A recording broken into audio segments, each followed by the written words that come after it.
Empirical data supports the fact that the more rapid compression a diamond experiences, the stronger it becomes. In fact, scientists from the Lawrence Livermore National Laboratory, the University of Rochester, and the University of California at Berkeley use both a Janus laser and an Omega laser to apply shock waves to a diamond. And as a result of this experiment, something very fascinating emerged. They discovered that a diamond could support almost 1 million times atmospheric pressure before being crushed. Did you catch that? 1 million times atmospheric pressure could be applied to a diamond before it experiences its breaking point. Now, I'm not exactly sure how you interpreted that data, but my instant thought of it was to build a direct correlation between the resilience of a diamond and the resilience of the human spirit. We have all heard the old adage, no pain, no gain. But with my goal today of making the case that there is indeed a direct correlation between the right dosage of trauma and high achievement, I submit to you a nuance on that old adage. More pain, more gain. More trauma, more triumph.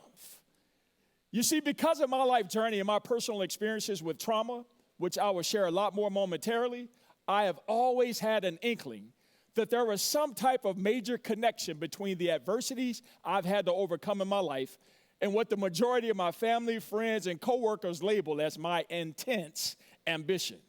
Well, I salute all of them because I now have empirical data to back the fact that they were absolutely, positively correct.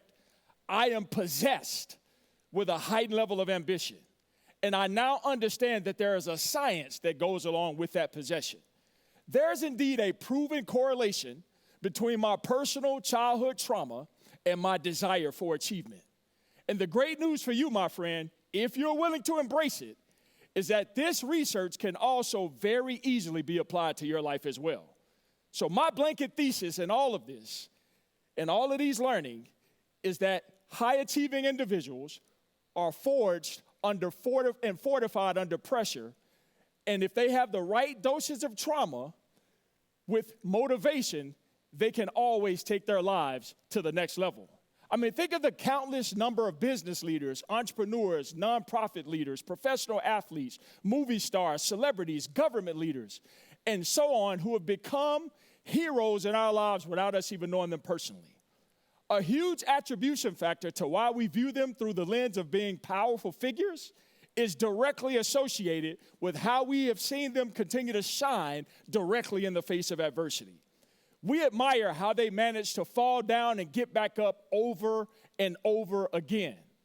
I mean, think of globally renowned figures like Oprah Winfrey, Bill Gates, Adele, Tyler Perry, Elon Musk, Taylor Swift, Serena Williams, and so many others. Regardless of our position on who they are or what they represent, a huge part of why we know them is associated with their own challenges of negotiating this dynamic juxtaposition between their own dosages of trauma and high achievement. And so for all of my skeptics out there and my academics observing who believe this is some kind of lame motivational theory, let me make a little more sense for it for you also. So get this. When a person encounters trauma, their neurobiology is substantially impacted. The brain's emotional center, which is technically the amygdala, is highly activated, leading to an accelerated response to stressors.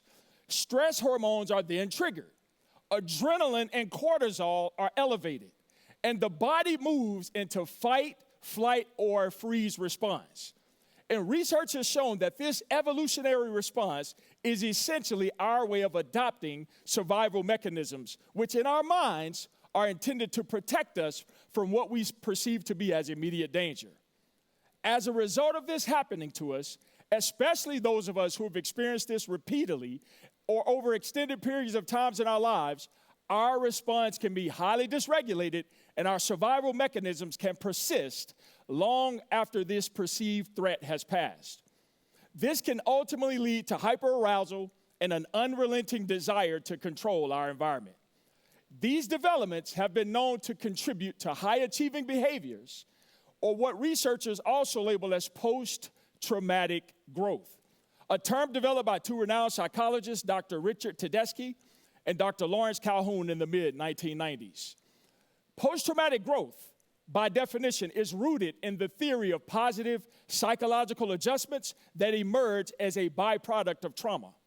Examples of these include, but are not limited to, gaining a greater sense of control, establishing heightened personal agency, seeing life through a positive lens, or increasing resilience. While traumatic experiences can rock the very core of who we are, they can also lead us to reassess our priorities and strive for achievement as a way to transcend our trauma. I know this all too well from personal experience. This image you see is a duplex, which is indicative of where the majority of my personal traumatic experiences began for me. This is 686 Richmond Avenue, located in the heart of one of the roughest zip codes in our United States of America, in Memphis, Tennessee, the home city where I grew up. And the connection here is that when people ask me the question, at what point in your life did you know you wanted to become a CEO? I like to tell them that it was when I was 5 years old. And my mom and me found ourselves relegated to this property you see in this photo. I knew then that I wanted to be the CEO of what I call Me Inc. Let me paint this picture for you. It was right around Christmas of 1982 when my biological father put me and my mom on a Greyhound bus from Peoria, Illinois to Memphis, Tennessee, never to return again to life as I knew it. At the point of stepping on that bus and waving goodbye, we literally did not know where we were going to lay our heads that night. For all intents and purposes, we were temporarily homeless. We eventually landed here in this duplex that you see in this photo at 686 Richmond Avenue, and a gentleman who took us in eventually, after years, became my stepfather. To be clear, it was not at all a soft landing for us. I still remember like yesterday watching my mom cry profusely for the majority of that long bus ride from Peoria to Memphis. I felt powerless, and I knew in that very moment that I never wanted to be in a situation ever again where someone could make a split decision to alter my entire life and leave me absolutely no control over what I could possibly do to respond. It was an exceptionally painful experience that began a journey of many more painful experiences to follow for me. I was clearly too young and not emotionally aware enough to realize it at that time, but that incident, along with the many years of trauma and pain that followed, were some of the most powerful, diamond-shaping experiences of my life. To provide you with a little more context, my mom was 16 years old and living in poverty when she got pregnant with me. In fact, she gave birth to me the summer before her senior year of high school. Her mother, my grandmother, on her side, was not in the picture at that time due to experiencing major challenges and battles with mental illness. My mom's father, my grandfather, was a truck driver who battled a major alcohol addiction his entire life, so neither of them were in the picture. So the bottom line is that as a young junior high school student, my mom found a perceived solace in a young man over the course of the years that eventually would become my dad before their senior year of high school. And my dad's relationship with trauma, it wasn't much different. His biological father was not at all involved in his life, and his mother, my grandmother, on his side, raised 8 kids in a household by herself as a single mom. She never worked a job. She never learned how to drive. She never went to high school. Actually, she didn't even make it past elementary school. And so there were lots of challenges and hurdles that she also had to overcome in her life. And one of their goals of trying to make the relationship work when my mom and dad moved to Peoria was that they wanted to try to construct a family. And so getting outside of Memphis was the best option that they had for them. So my dad followed some family members who worked at a bakery joint, and he became a bun tray handler at a bakery in in Peoria, Illinois. And with no examples of sustained male and female relationships in proximity, the feat of staying together was virtually impossible for my mom and dad. The constant bickering, fighting, and the battles with their own demons eventually led to the culminating moment where he put us on that bus from Peoria, Illinois, back to Memphis, Tennessee. So the world as I knew it was literally turned upside down. And my new normal was all of a sudden full of experiences associated with drugs and gangs and crime and violence and everything you can imagine that a kid like me had to see growing up in my neighborhood. I literally saw everything you can imagine growing up in that community. in Memphis, Tennessee. So I come from generational cycles of poverty, as you can tell.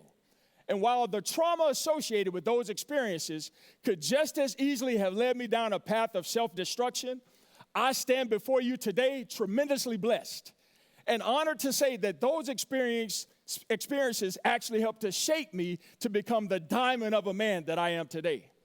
So contrary to what statistics would actually suggest, I was inspired to break out of poverty, to eradicate generational curses in my family, and to aim to create a legacy of greatness that will hopefully outlive me for many generations to come.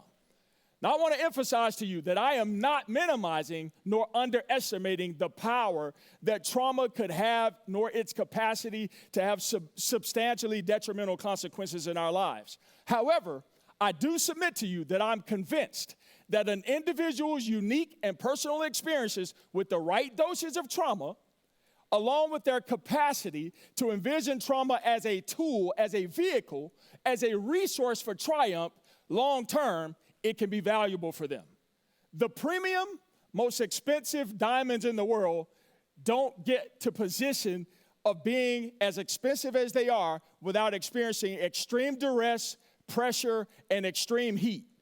Diamonds, as we know and value them, literally would not exist without experiencing heightened levels of trauma.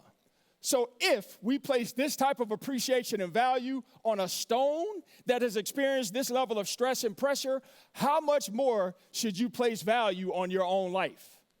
My encouragement for you, my friend, is that you challenge yourself to use your selective imagination to view pain, trials, and tribulations in your life as part of the process of making and molding you into the diamond that you are and into the diamond that you are destined to become. I'll leave you with this: more pain, more gain, more trauma, more triumph. God bless you.